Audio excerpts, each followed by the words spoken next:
Mabuhay! Good day to all! I am your tutor Madge. Welcome to ETUlay, a free online tutorial, an initiative of the Department of Education, Information and Communications Technology Service, Educational Technology Unit, ICTS EdTech. This program is aimed at helping and assisting learners from kindergarten, senior high school, ALS, Alive, and SPED learners. Aside from answering the modules, the ETUlay is offering programs which you will surely look forward to. Together with our parents and teachers, the ETUlay will bridge the gaps where difficulty and ease meet in learning new knowledge and skills. So, let us prepare our modules, pen and paper. Ready your mind to see and hear worthwhile and interesting lessons. Let us now study and learn, together with our volunteer online tutors. Tara na!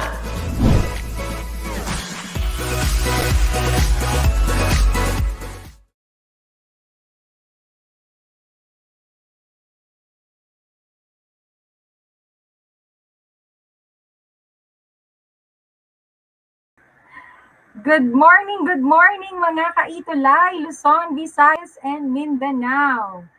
Welcome sa ating program sa ating ETUlay Junior High School Math Remediation Program.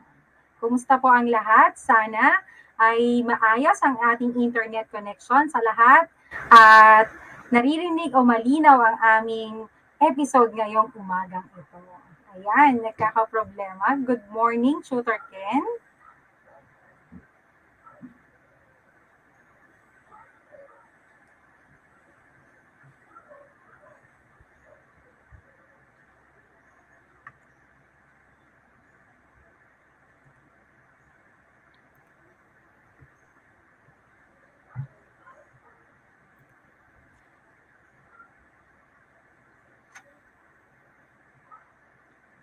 Ayan, hintayin lang natin habang nawawala ng connection si Tutor Ken. So, ang ating ETUlay online tutorial ay mapapanood natin every Friday, okay, tuwing 10:30 to 11 o'clock ng umaga. Ito ay mapapanood natin sa DepEd Edtech Unit, DepEd tayo, Facebook, and mapapanood din yan sa ating DepEd Philippines YouTube, DepEd EdTech, and DepEd TV. Okay, so ngayon ay ating i-review yung mga natutunan natin nung nakaraan. Pero bago yan, i-greet natin ang ating mga special viewers. Okay, kung meron tayo dyan na nasa tinatawag natin na sa Baclaran National High School Parañaque, welcome po sa inyo. And we have also from Commonwealth High School of Quezon City, welcome din. And we have from St. Columban College, Lingayen Campus, Pangasinan School. So, welcome po sa ating program for today. Ayan, ang daming nagko-comment sa atin ngayon. Okay, so good morning din po, Tutor Ken. Happy Teacher's Day din po. Ay, salamat from Kerubin Gabriel Villamor. Okay, thank you po. At binabati nyo kami ng Teacher's Day kahit na tapos na, pero syempre, salamat dyan. Okay, so we have also from good morning watching from Duhali National High School. And this is from Freight Molo Molo Gallardo. Thank you and good morning po lahat from Chanel Manglalan. Yes, it's 9 humility. Okay, mga siguro ano to ng mga estudyante ni Tutor Ken. Hintayin natin si Tutor Ken later, da. Okay, so balikan natin yung ating pinag-aralan nung nakaraan. Okay? So ang ating mga topic ay i-recall natin yung ating law of exponent. Sa ating law of exponent, we have the product rule which is a raised to m times a raised to n is equal to a raised to m plus n. So ano ang ginagawa natin dito? Ayan, tama, ina-add lang natin yung ating mga exponents. If you have a raised to 4 times a raised to 2, we have a raised to 4 plus 2, that is a raised to 6. So, ina-add lang natin yan pagka nagmumultiply tayo. At paano naman kung meron naman tayong tinatawag na may numerical coefficient naman na katabi sa ating mga exponents. So, we have there 2a cubed times 4a squared. We multiply first 2 times 4, and that is 8. At i-add ulit, kopyahin natin yung base, which is a. And then we add the exponent. 3 plus 2, that is equal to 5. So that is 8a raised to 5. Okay? How about yung pangalawa naman? So, tingnan natin. We have the basic power rule, which is a raised to m times n. And that is a raised to m times n. So, ang ginagawa natin sa exponent, kapag yan naman ay tinatawag natin na naka-raise to another exponent. So, we have here 2 raised to 2 raised to 3. Ang ginagawa natin ay multiply lang natin yung 2 and 3, which is the exponent. And that is 6. So, that's 2 raised to 6. I-multiply na natin ng 6 times ang ating 6. So, that is 2 times 2 times 2 times 2 times 2 times 2, that is 64. Yan. So, ano naman yung pangatlo? We have the power rule for a product. So, that is A times B, quantity A times B raised to n. Ang ginagawa naman natin dito, it's we simply distribute the power. So, example, 2C, quantity 2C raised to 3 or 2C cubed. Okay? So, we cube first 2. That will become 2 cubed times C cubed. So, ano ang value ng 2 cubed? Tama. So, that's 2 times 2 times 2. That's 8. And then we copy C cubed. At ano naman yung pang-apat natin? Ito alam na alam nyo to. Panigurado. Okay? So, ang sabi dyan ay any number raised to 0 or 0 exponent. Any number raised to 0 is always equal to 1. So, kahit pa yan 100 raised to 1, that is equal, raised to 0, that is equal to 1. Okay? So, kahit pa rin yan ay any variable raised to 0, that is also equal to 1. Okay? So, meron tayong mga dito. Wow, watching daw sila. Salamat John, Brian, Edna, and hindi ko mabasa. Jean Gaming ba to? Gian Michael B. Pre from Baclaran National High School. Okay, so as we have from Novaliches High School, SDO, Quezon City. Thank you. Ayan na. Tingnan natin kung natin si Tutor Ken. So we also have number 5, which is the power rule for a quotient. Okay, in a power rule for a quotient, we have a raised to m divided by a raised to n. What do we do is we copy Hello, the Tutor base, Rochelle. which Good is morning a, at and sa then lahat we ng ating subtract mga nakikinig. m minus n. So this is the example. We have b raised to 7 divided by b raised to 4. We copy the base b and we subtract 7 minus 4. 7 minus 4 is equal to 3. So that's why we have b raised to 3. Okay? So yan yung lesson natin nung nakaraang linggo. Okay? So sana naaalala nyo pa yung mga mga law of exponent natin. Okay? Ano pa ba yung mga dapat nating aralin? Tutor Ken. Ayan. So, Tutor Rochelle, good morning ulit. So, maliban doon sa ating law of exponents, so ngayon ay kailangan nating pag-aralan yung next topic na ba ito, Tutor Rochelle?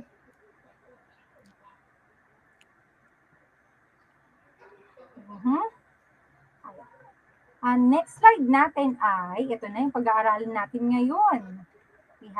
May number 6 pa pala. We have the negative law of exponent. So, a negative law of exponent, we have a raised to negative x that is equal to 1 over a raised to x. So, example natin ay 2 raised to negative 2 that is equal to 1 over 2 square, which is 1 over 4. So, 2 times 2, that is equal to 4. Ayan. 4. So, si Tutor Ken naman na mag-explain sa atin ng ating next. Okay, tignan natin kung yan. Ano ba ang pag-aaralan natin ngayon, Tutor Ken? Ayan, Tutor Rochelle, no? So, tapos na tayo doon sa ating mga law of exponents. Ngayon naman ay pag-uusapan natin itong special products. So, itong mga special products, ito yung mga techniques na kung saan magagamit natin na mas mabilis nating mamumultiply yung ating mga polynomials.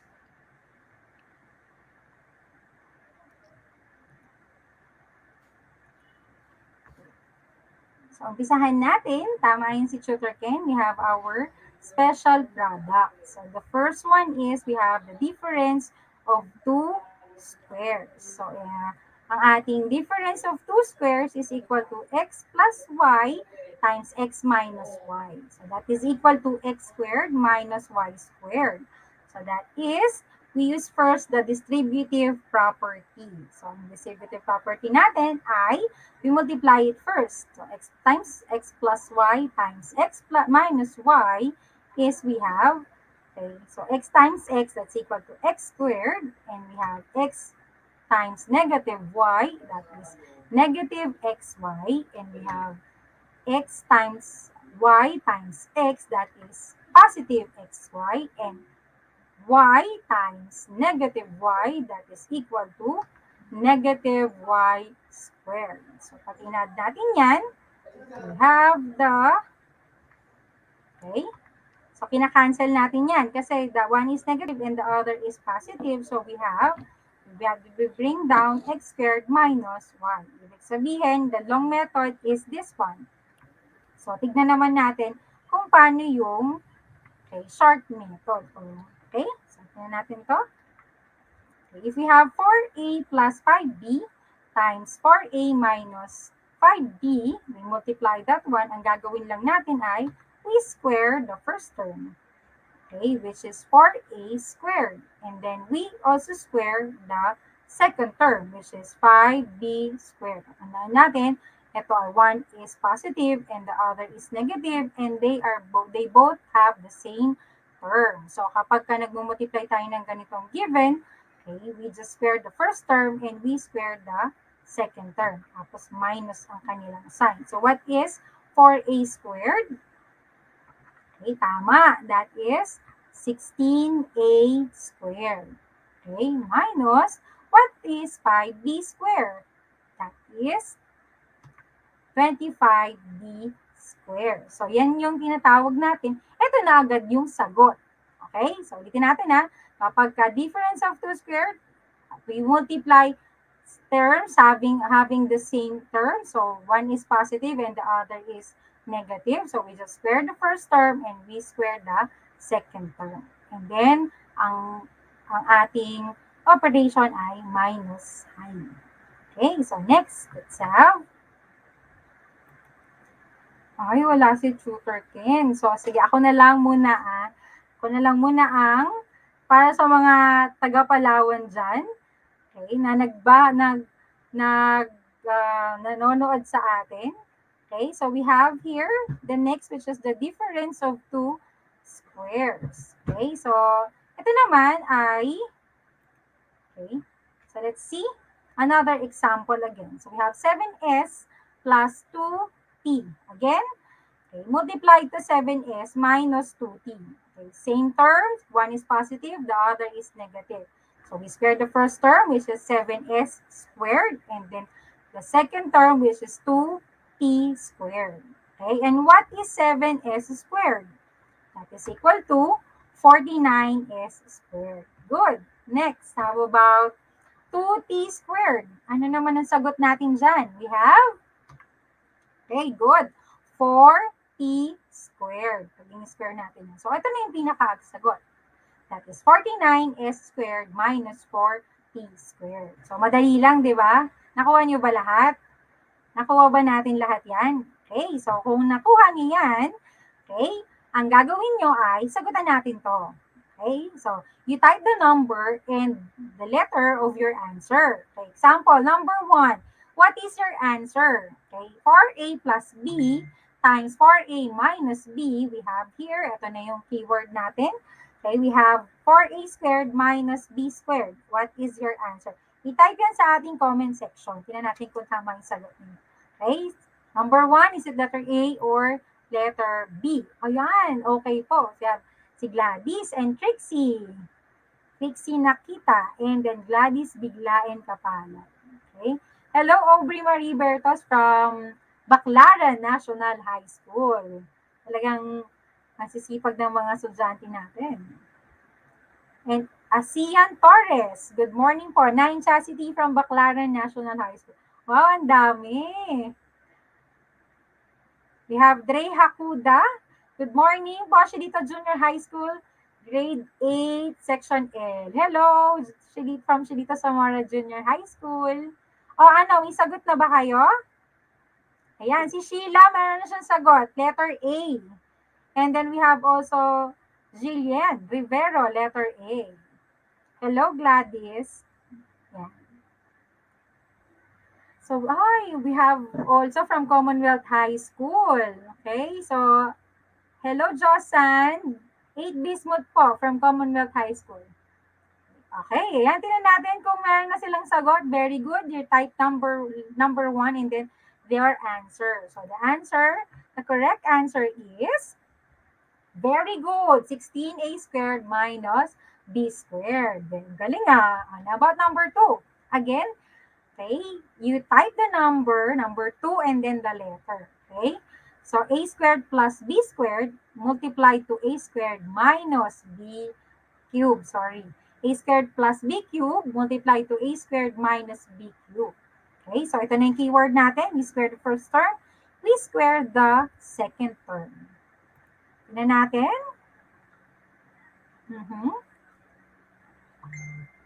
Wow. Number 2 na tayo.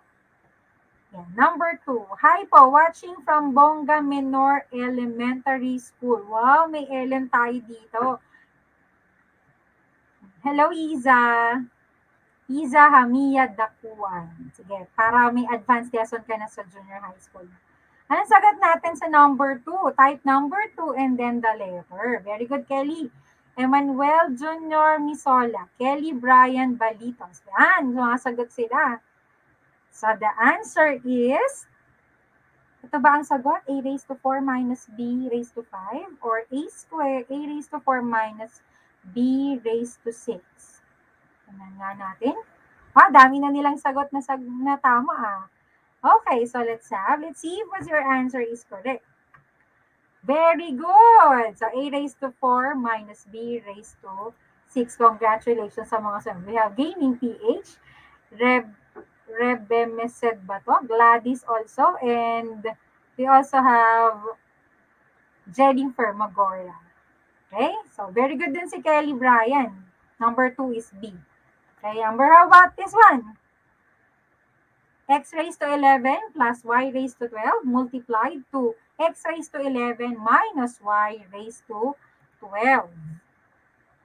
Okay, so again, the first term, x raised to 11 is a square, minus y raised to 12 is also square. So what's your answer?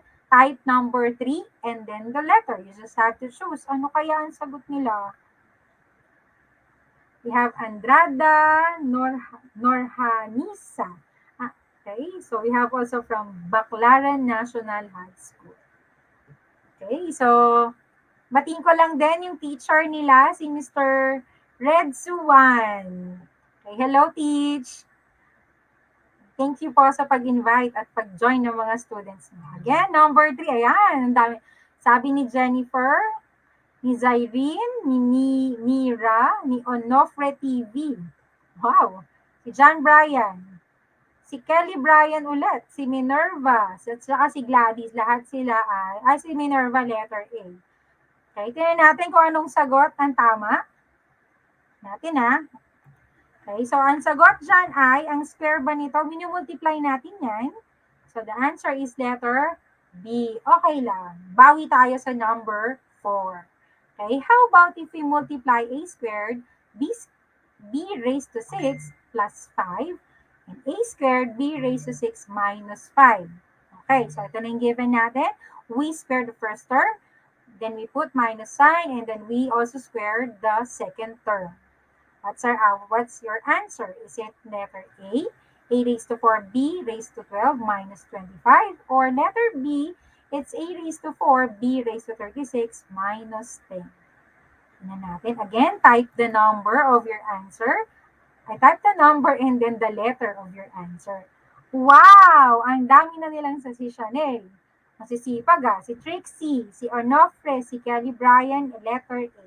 Gladys also, letter A. And Emmanuel Jr., letter A. Tingnan nga natin kung ang tama na nila. Ang bibilis na sumagot ha. That is correct. Okay, letter A ang ating sagot. Yan. So how about if we have number 5? 4x plus y raised to 4 multiplied or times to 4x minus y raised to 4. Okay, again, we squared the first term, which is 4x squared minus y raised to 4 squared. Okay? So, is it A, 16x squared minus y raised to 8 or 8x squared minus y raised to 8? Ano sagot nila? Again, type the number and then the letter of your answer. So, we have Chanel, Emmanuel, it's letter B. Okay, si Lindem, sabi niya letter A. Okay, we have Franz, Joey Enzo Lacupanto, we have letter B ang sabi niya. Okay, so MM Baharo Poniente, okay, sabi niya, watching from Pila, Laguna. Wow, thank you, Brian. Ay, thank you, MM pala. So, MM is from Laguna. Sabi ni Zyrene, letter B. Sabi ni Gladys at saka ni Reb Mesed. Ang hirap ba? Okay, so ay, iba-iba ang sagot. We have B and letter A. Check natin. Okay, again, the square of 4x is letter A. So, 16x squared minus y raised to 8. Bakit nga ba? 4 squared is 16. And then x is x squared. And then y raised to 4 is 2 times 4. That's why it's a y raised to 8. Ayan. So, very good. Dahil dyan, may happy face kayo sa akin. Very good. Now, let's proceed to the next one. Okay, nandun ka na dyan na si Tutor Ken. Ay, wala pa rin si Tutor Ken. Wow! Hello, Ma'am Rosaline Galang. Good morning po, Tutor Tolen. Welcome. Ayan. Okay. December daw yung birthday ni Reb Mesed. So, that's December. Sige. Okay, let's proceed. Thank you. Ayan. So, now we have the square of a binomial. Okay, in the square of a binomial, we have here x plus y squared. Okay? So, if it is positive, so we call it a square of a sum. Okay? And we have it like this. Yan. Pakita natin. Using distributive property, we multiply this two. Kapag minultiply natin to, we have the x plus y and then another x plus y. Okay? So, sabihin niyan, dalawang x plus y ang minumultiply natin. That is x plus y squared. Okay? So, now, let's proceed. Focus. So, x times x, that is, syempre, x squared. And x times positive y, that is x plus y. And then we proceed to y times x, that is x plus y. And then, positive y times y, positive pareho, that is y squared. And then we add that one. When we add it, that is x squared, x plus y plus x plus y, that is 2xy. And bring down y squared. So, that's using the distributive property or this one, the FOIL method, pwede rin FOIL method ang tawag natin dyan. Okay, we get the same answer. For today, okay, meron niyang mas mabilis. That's why it's called special product. Okay? So, tignan natin yung isa. Ito naman ay x minus y squared. In x minus y squared, so we call this as a difference kasi minus. So, difference, square of a difference. So, we also see that using distributive property, paano natin nakuha tong sagot na yan. Okay? So, x minus y times x minus y. So, we multiply x times x, that is x squared. And x minus y, that is negative xy. Okay? Kasi negative yung y doon. And then we have negative y times x. We have it, negative xy. Tandaan na, negative times positive, negative yan. And the last is we have Negative y times negative y, ang sagot natin ay negative times negative, that is positive y squared. Okay? So now we add, once we add that, that is x squared. Okay, negative xy plus negative xy. So dalawang xy, ang sagot ay negative 2xy. Okay, and then we have positive y squared. Okay? So, di ba, mapapansin nyo, ito ay pareho lang na nandito. Okay? So, now, paano naman tinatawag na mabilis dyan? So, ito yung, how are you going to answer that in a fastest way? This is one. So, if we see this, if we see a square of binomial like this, x plus y squared, or quantity x plus y squared, okay, so the x refers to the first term. Siya raw yung first. And then y refers to the second term. Okay?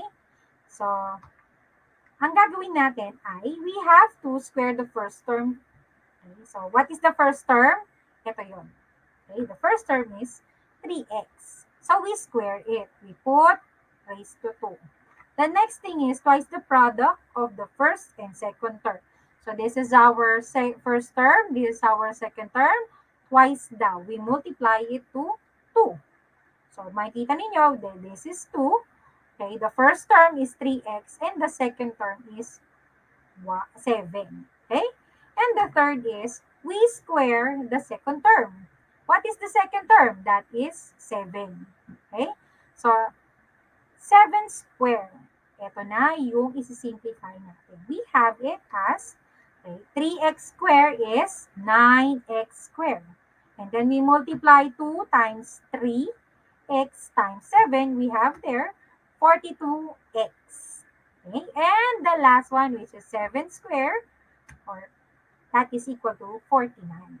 So, that's how we square a binomial. Okay? So, now, let's see the easiest way. So, in here, we have 3x plus 7 square. So, we have to square the first term, that is 9x squared. Okay, we multiply the 2, 3x times 7, that's times 2. So, 3x times 7, that's 21 times 21x times 2, that is 40, that's 21x. Okay? Parang mali. Okay, so this is one, it's plus 49. Dapat 42 to. 42x. So that's plus 49. 7 squared, that is 49. So we have here, nakuha nyo ba? Okay, so guide na lang natin kayo. Okay, guide na lang natin kayo kung paano nyo sasagutan. Okay? So we have here, the activity is true or false. Okay? So you have to write the number first, and then you write true or false. So let's have number 1. Okay, the product of r minus 6 square is r square minus 12r plus 36. Again, okay, so that, ang sagot ba dyan ay true or false? Is it true or false? Give you time to answer. Is that true or false? Watching po, good morning po. Watching from Saipo, then Saidamin. Ano yan? Watching from Baclaran National High School. Okay, so we have also Janelle Caldina, grade 9 Chastity, watching from Baclaran National High School. Again, okay, so now what's your answer in number 1? Sabi ni Jo, it's true. Sabi ni Emmanuel, it's true. Jennifer also, it's true. Isa also, it's true. Wow, puro true ah. Tingnan nga natin. So, again, we square the first term. We multiply this to 2. Okay. And then we square the last term. So, ang sagot ay, very good, it's true. So, that is equal to, next, how about number 2? The product of 3b plus 5 square is 9b squared plus 3b plus 25. Tama ba yan? Again, we square the first term. Multiply natin tong dalawa na to sa 2. And then we square the last term. Okay. What's the answer in number 2? Is it true or false? Number 2, sabi ni Gladys Binglain, true. Number 2, true.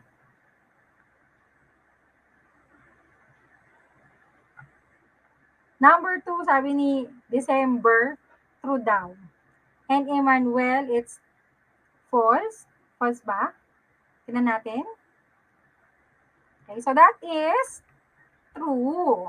Okay. How about number 4? Number 3. The product of x cubed plus y raised to 6 raised to 2. Tignan nga natin to. Ito ba pagka in-square ba natin to, ang sagot ay x raised to 6? Pag ba ito ay multiply natin sa 2, ito ba ang sagot? O may kulang dyan? And then we multiply y raised to 6 square. Is the answer y raised to 12? Okay. So, anong sagot nila?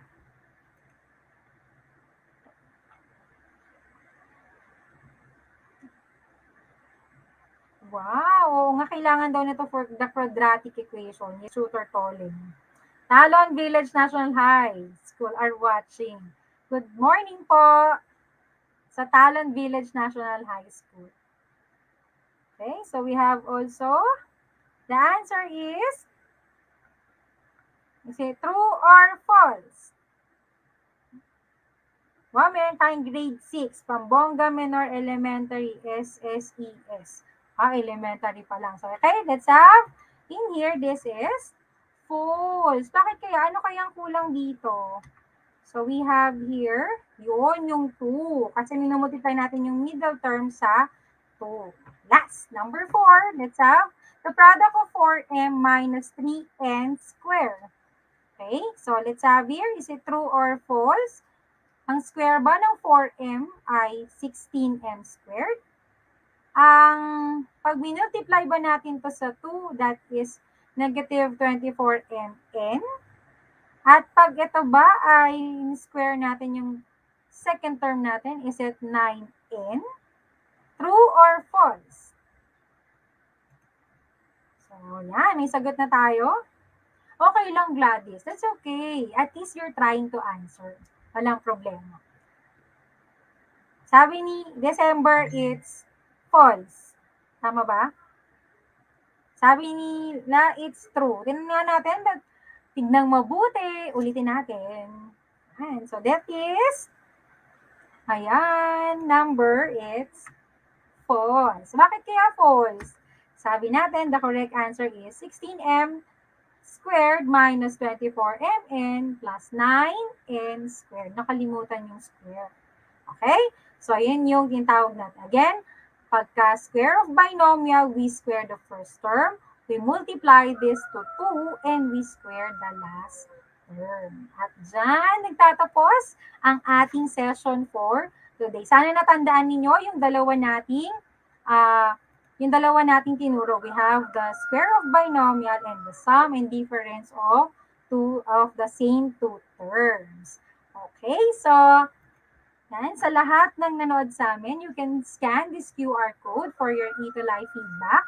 Okay, or pwede nyo yung i-type yung https tinyurl.com/ETUlay feedback form. Scan nyo yan sa inyong mga cellphones. And you can also have for your ETUlay online tutorial experience. Ano ba yung experience nyo for today? Pwede nyo yung, okay, you can use this hashtag in your personal timeline or okay, pwede nyo i-post sa inyong mga social media. Okay, yung mga pa-post nyo for today. So, use the hashtag ETUlay level up and the DepEd ETU 2021 or the hashtag Sulong Edukalidad. Okay, so, okay, maraming salamat sa inyo. Okay, for comments and suggestion, and pwede kayo mag-email sa edtech@deped.gov.ph. Muli, ako po si Tutor Rochelle at nagpapasalamat sa inyong lahat. See you again next Friday. Bye-bye!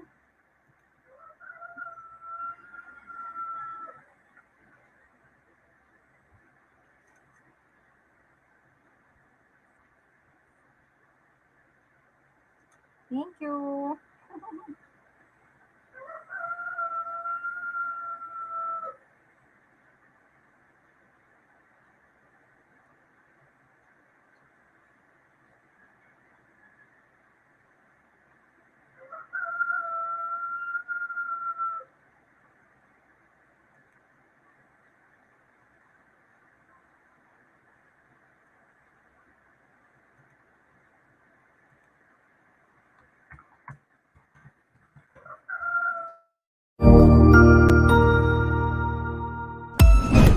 Ang husay naman!